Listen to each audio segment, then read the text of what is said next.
Hi hello welcome to post 360. మీరు ఎప్పట్లాగే ఎదురు చూస్తున్నటువంటి బాబోరూస్ పవర్ రేంజర్ స్పెషల్ కాన్సెప్ట్ మీకోసం రెడీగా ఉంది. ఈ రోజు మామూలుగా ఉండదు. ఒక్కొక్కడికి A to Z packed performance ఇవ్వబోతున్నాడు మావాడు. ఎందుకంటే మామూలుగా లేదబ్బా, ఆంధ్రప్రదేశ్ మంగళవారం అయితే చాలు అప్పుల వారం అయిపోతూ ఉంది. ఆల్రెడీ 1,54,000 కోట్లు అప్పు చేసినటువంటి మన కూటమి ప్రభుత్వం మరో ఇంకొక 7,000 కోట్లకి బాండ్లను తాకట్టు పెట్టబోతుంది ఆర్బీఐకి. అంతేకాదు నాదెంట్ల మనోహర్ అనే ఒక అతనికి సెల్ఫ్ డిక్లేర్డ్ విజ్ఞాని ఆయన. ఈ పవన్ కళ్యాణము సెల్ఫ్ డిక్లేర్డ్ సనాతని. వీళ్ళిద్దరూ ఏంటంటే కనీసం సింహాచలం గోడ కూలినప్పుడు చూడటానికి కూడా రాని మహానుభావులు అన్నమాట వీళ్ళు. వీళ్ళ గురించి మనం ఎంత చెప్పుకున్నా తక్కువే. వీళ్ళు జగన్మోహన్ రెడ్డి గారిని కామెంట్ చేస్తూ వర్క్ ఫ్రమ్ హోమ్ చేస్తాడు అని చెప్తూ ఉన్నారట. వర్క్ ఫ్రమ్ హోమా? మరి మీరు చేస్తుంది ఏంది? వర్క్ ఫ్రమ్ హైదరాబాదా అంటూ చాలా మంది ప్రశ్నిస్తూ ఉన్నారు. అదేవిధంగా అమరావతిలో చిన్న వర్షం పడితే చేపలు పట్టుకుంటున్నారంట. అదేంటో నాకు అర్థం కావట్లేదు. ఎన్నో చూసినా కూడా వాటర్ని మోటార్లతో టోటల్గా తోడేస్తూ ఉన్నారు. ఇటువంటి అనేక రకాలైనటువంటి ఇంట్రెస్టింగ్ టాపిక్లతో పవర్ రేంజర్ బాబోర్ కాన్సెప్ట్ అనేది రెడీగా ఉంది. మీరు ఎందుకు ఆలోచిస్తున్నారు? మళ్ళీ అమరావతి చేపలు తినాలని ఉందా నాయన? అంటే చేస్తా అంటున్నారంట. ఒకసారి తిన్నావాలంతా.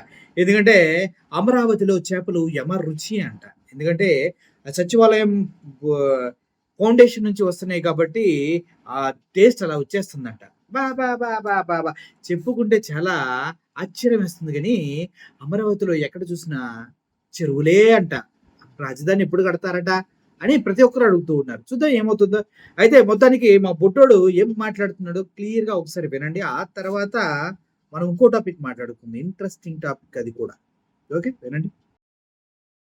ఆంధ్ర నమస్కారం అండి. నేనండి. ఆంధ్ర అంటే అమరావతి ఒక్కటే కాదు, 5.5 కోట్ల మంది కలిసిన సమూహ రాష్ట్రం. టీవీ నుండి రాయవరం రాంబాబుని మాట్లాడుతున్నా అండి. ఇక పరస్పర డబ్బా కొట్టుకుంటూ జోరున జరుపుకున్నారు పునఃప్రారంభ వేడుకలు. వారం తిరక్క ముందే రెడీ అయ్యారు తీసుకోవడానికి మరో 7,000 కోట్లు ఆంధ్ర పేరుపై అప్పులు. ఏం మాట్లాడుతున్నావురా? నరాలు కట్ అయిపోయింది. ఇక ఉద్దుత్ విధ్వంసంలో కూడా చెక్కు చెదరని వైజాగ్ నగరం ఉండగా సినుకుబడ్డా సిత్తడైపోయే భ్రమరావతిని చేస్తాడంట ప్రపంచ రాజధానిగా. జరుగుద్ది అవన్నీ నమ్మే ఉంటే నీ ఫేస్ లాగే నువ్వు ఏదో కన్నాలేసుకు బతకాల్సి వస్తుందిరా.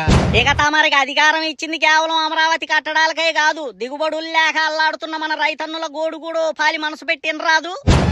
కరెక్ట్, ఇది కరెక్ట్ గా చెప్పేవారు. ఇక గత మాజీ సీఎం బెంగళూరు నుండి వర్క్ ఫ్రం హోమ్ చేశాడంటూ నాదన్ల కామెంట్స్. మరి తమరు అధ్యక్షులు ఇప్పుడు హైదరాబాద్ లో ఉంటూ చేస్తుంది ఏంటంటూ క్వశ్చన్ చేస్తున్న నెటిజన్స్. ఈ పంచింగ్ పలక్నామాకే పంచా చెప్తా. ఇక రాజ్యాంగబద్ధంగా ఏ డీసీఎం కి లేవు స్పెషల్ ఫ్లైట్స్. మరి హైదరాబాద్ నుండి ఆంధ్రాకి రోజు ఎవరి డబ్బులతో చేస్తున్నారు అప్ అండ్ డౌన్ ట్రావెలింగ్స్. మళ్ళీ పంచి. ఇక ఓట్లు అడిగే ముందు మీటింగ్లు ఎట్టి పలికిన పగడబాలు పాలన చేతికొచ్చాక కాలం గడిపేందుకు చెప్తున్నారు అబద్ధాలు. ఇక పరిపాలన పరంగా బాబు గారు మాటలు కోటలు దాటి రాజ్యం వెళితే జగన్ చేతల్లో చేసి చూపిస్తాడంటూ పలువురు రాజకీయ విశ్లేషకులు గుసగుసలాడుతున్నారని సమాచారం అండి. ఉంటాండి మరి. విన్నారు కదా ఎంత క్లారిటీగా చెప్తాడో కదా. ఎదుటి వాడికి వెన్న రాస్తూనే తోడబట్టి గిల్లుతా ఉంటాడు మావాడు. అంత క్లారిటీ ఉండాలండి. ఫస్ట్ సబ్జెక్ట్ నాలెడ్జ్ ఆ రేంజ్ లో ఉంటుంది, స్క్రిప్ట్ లో ఉన్న డెప్త్ ఆ రేంజ్ లో ఉంటుంది. అంతా పక్కన పెడితే ఇప్పుడు సనాతని పవన్ కళ్యాణ్ గారు ఎందుకు సింహాచలం వెళ్ళలేదు అంటే ఎవడికి ఆన్సర్ లేదు. కానీ ఆయన ఉమా గారి కొడుకు పెళ్లిలో ఫోటోలు దిగుతూ ఎంజాయ్ చేశాడు. మరి ప్రజలు దీన్ని ఎలా చూడాలి? బాధ్యతారాహిత్యంగా చూడాలా? అందుకే ప్రకాష్ రాజ్ గారు మాట్లాడుతూ ఏం తెలియదు ఆయనకి, ఏదో అనుకుంటా ఉంటాడు. అందరి పేర్లు తెలిస్తే అందరు తెలుసు అనుకుంటా ఉంటాడు. ఎలా ఉంటదంటే వంగవీటి రంగ మా ఇంటికి వస్తే నేను టీ ఇచ్చా అన్నట్టుగా ఉంటదంట. అలా వంగవీటి రంగ టీయే తాగాడంటే ఇడిలో టీ ఇచ్చాడంట. అట్లుంటే పవన్ కళ్యాణ్ మాటలు చీజ్ ద షిప్ అన్నట్టుగా ఉంటాయి. అదేవిధంగా సుగాలు ఇబ్రద్దుకు నేను ఉన్నాను అన్నట్టుగా ఉంటాయి అనేసి చాలా మంది చెప్తున్నారు. పాపం పవన్ కళ్యాణ్ గారు మాత్రం ఆయన ఏదో మోడీ గారు ఫీల్ అయినట్టు, స్పెషల్ గా పుట్టినట్టు, ప్రపంచాన్ని ఉద్ధరించబోయే వ్యక్తుల్లా ఫీల్ అవుతూ ఉంటారు వీళ్ళంతా. అలా ఉండకపోతే కనీసం వీళ్ళు ప్రపంచంలో బతకను కూడా బ్రతకలేరేమో కదా. సో ఓవరాల్ గా ఇది బాబోరు power ranger concept. Thank you for watching this video. ఈ వీడియోని వీలైనంత మందికి షేర్ చేయండి, వీలైతే లైక్ చేయండి, సబ్స్క్రైబ్ చేయండి. Thank you for watching this. Murali signing.